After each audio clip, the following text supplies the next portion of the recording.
Ya, kita lanjutkan dialog. Pemirsa, saya langsung ke Bang Fajrul. Jadi apakah pernyataan Presiden ketika bulan Januari seolah memang kita tidak akan lockdown seperti negara-negara lain begitu? Apakah itu juga akan tetap berlaku? Ya, saya pertama ingin menggarisbawahi apa yang disampaikan Prof. Amin.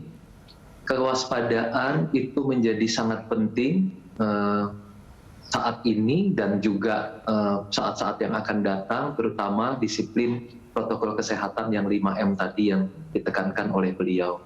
Oleh karena carrier atau yang membawa virus ini adalah manusia. Jadi tetap memang memakai masker, menjaga jarak, mencuci tangan dengan sabun, menjauhi kerumunan, dan mengurangi mobilitas itu menjadi pokok di dalam kewaspadaan masyarakat atau individu-individu dalam menghadapi COVID-19.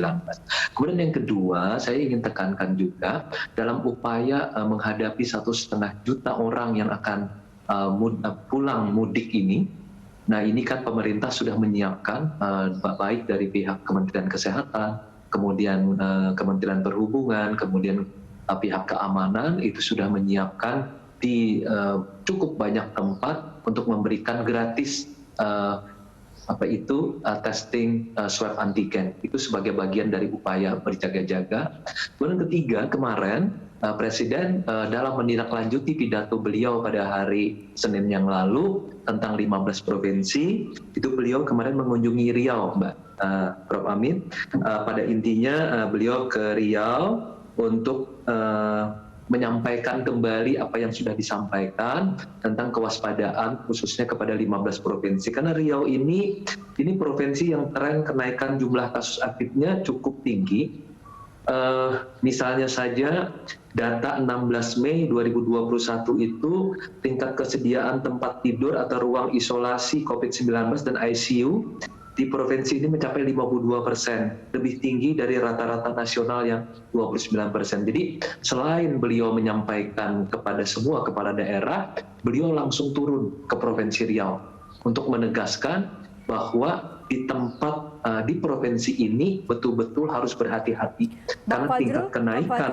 Apakah data itu, saya ingin ke data yang barusan Anda bacakan tadi di Kepulauan Riau, apakah itu ada data yang menyebutkan bahwa mereka dari kasus aktif ini, kasus aktif itu juga disumbang oleh TKI kita yang baru pulang dari Malaysia, dari Brunei, karena Kepulauan Riau sangat saya belum mendapatkan data secara spesifik mengenai hal tersebut, tetapi apa yang disampaikan oleh Presiden kemarin itu sudah menunjukkan bahwa kasus aktif ini betul-betul mesti diwaspadai karena berdasarkan ukuran mengenai ketersediaan tempat tidur dan isolasi ini sudah 52%. Padahal sementara rata-rata nasional itu sekarang 29%. Dan kemudian Presiden juga mengatakan agar pemerintah Riau ini khususnya di Kota Pekanbaru dan Kota Dumai yang angkanya kasusnya tinggi, di mana pemerintah memerintahkan kepada Menteri Kesehatan untuk menambah pasokan vaksin. Nah, sekaligus juga kemarin upaya agar mendorong vaksinasi ini terus berjalan. Sekarang ini vaksin gotong royong sudah dimulai juga.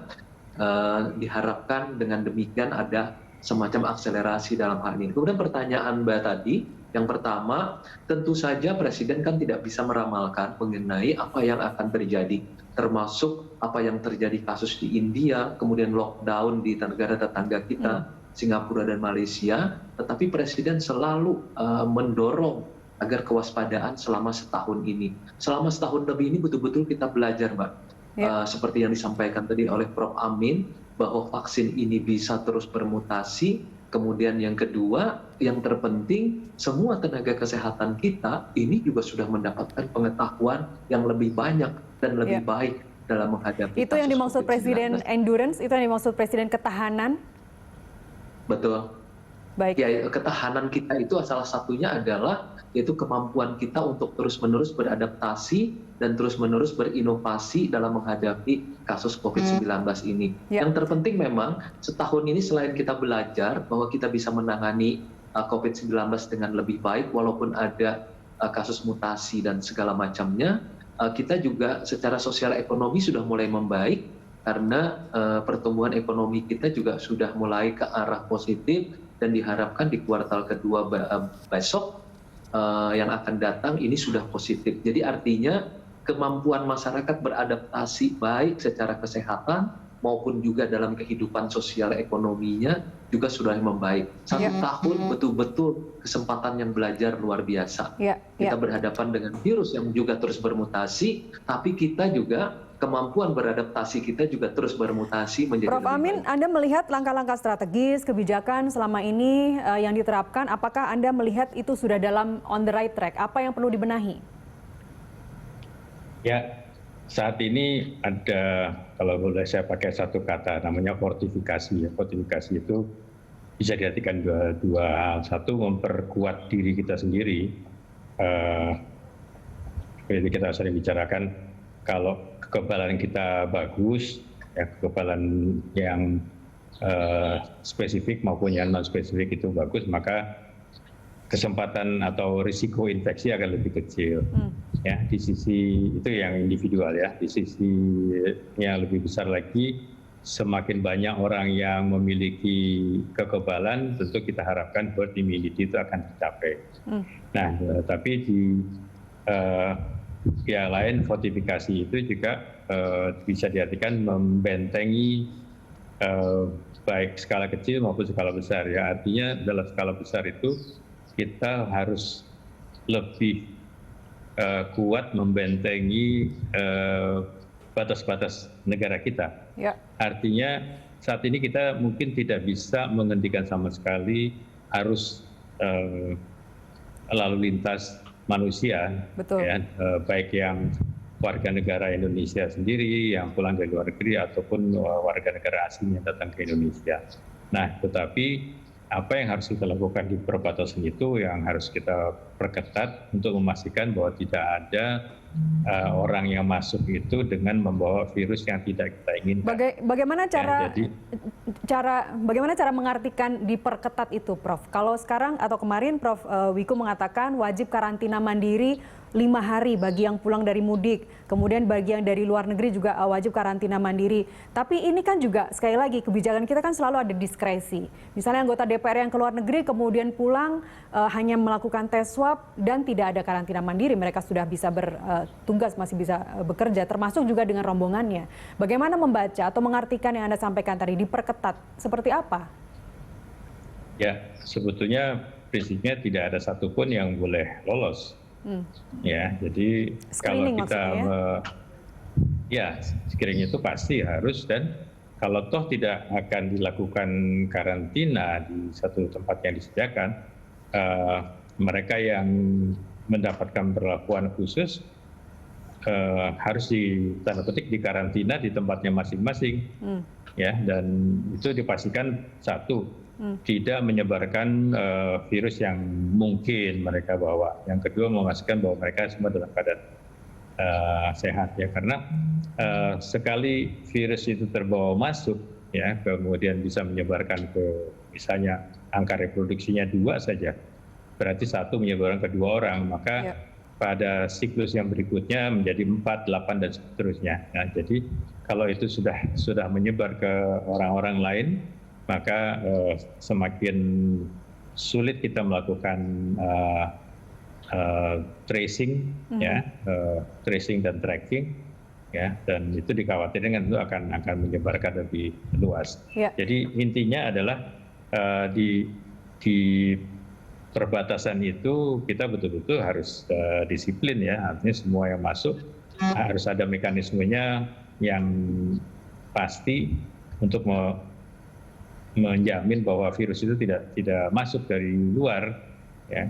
Mekanismenya gimana, teknisnya gimana itu bisa dibahas ya, tapi harus semuanya itu harus bisa dilakukan testing, tracing, tracking, ya, itu harus dilakukan. Ini juga saya yakin kemarin juga disampaikan oleh Presiden kepada para kepala daerah ketika rapat virtual dengan Presiden, bukan Mas Fajrul. Tapi yang ingin saya tanyakan adalah sebenarnya evaluasi Presiden terhadap para kepala daerah ini seperti apa? Di luar mungkin yang 9 atau 15 provinsi yang ditunjuk oleh Presiden secara langsung kemarin. Sementara ini yang bisa disampaikan pada pagi ini adalah hasil evaluasi hanya terhadap 15 provinsi. Tentu evaluasi terhadap yang lain akan disampaikan pada saat yang lain. Tapi paling tidak kewaspadaan terutama di 15 provinsi ini yang dimintakan perhatian oleh Presiden. Bahkan Presiden kemarin sudah langsung terjun ke salah satu provinsi tersebut, yaitu di Riau. Kemudian yang kedua, strategi yang tetap dipegang teguh oleh pemerintah tetap ada 3, yaitu tadi 5M, kemudian 3T, tracing, testing, dan treatment. Dan kemudian yang ketiga adalah vaksinasi. Nah, untuk vaksinasi ini Agustus sampai September 2021 diharapkan sudah 70 juta orang yang akan mendapatkan vaksinasi. Apalagi nanti dengan ada tambahan dari vaksin gotong royong, selain vaksin mandiri yang dari pemerintah, vaksin program dari pemerintah, kemudian nanti mudah-mudahan bisa ditambah lagi dengan kegiatan vaksinasi yang lain. Kemudian yang ketiga, memang Presiden sudah memberikan contoh dengan sangat baik. Sejak 6 sampai 17 Mei kan sudah memutuskan beliau sendiri dengan keluarga, Wakil Presiden dengan keluarga, seluruh menteri dengan keluarga, kepala daerah itu tidak boleh sama sekali pulang mudik atau pulang kampung. Dan itu ditaati oleh beliau sendiri. Dan kemudian juga saya sendiri tentu menaati, saya sendiri sampai membatalkan rencana mudik, membatalkan tiket segala macam karena memang kita harus patuh. Ada beberapa memang yang memang perlu perhatian karena bahkan ada juga yang masih bahkan tidak percaya adanya COVID kan seperti itu. Nah, ini yang memang perlahan-lahan harus kita sama-sama perhatikan, dan alhamdulillah seluruh tenaga kesehatan kita itu sudah mendapatkan vaksinasi, dan mereka yang sekarang menjadi di garis depan dari upaya untuk semacam duta komunikasi mengenai soal COVID-19 maupun dalam kasus vaksinasi. Jadi terima kasih kepada para tenaga kesehatan yang sudah menjadi ujung tombak bukan hanya preventif, kuratif, bahkan juga dalam urusan komunikasi vaksin ini. Jadi kesadaran bersama itu penting. Pemerintah tidak mungkin sendirian dan tidak bisa sendirian.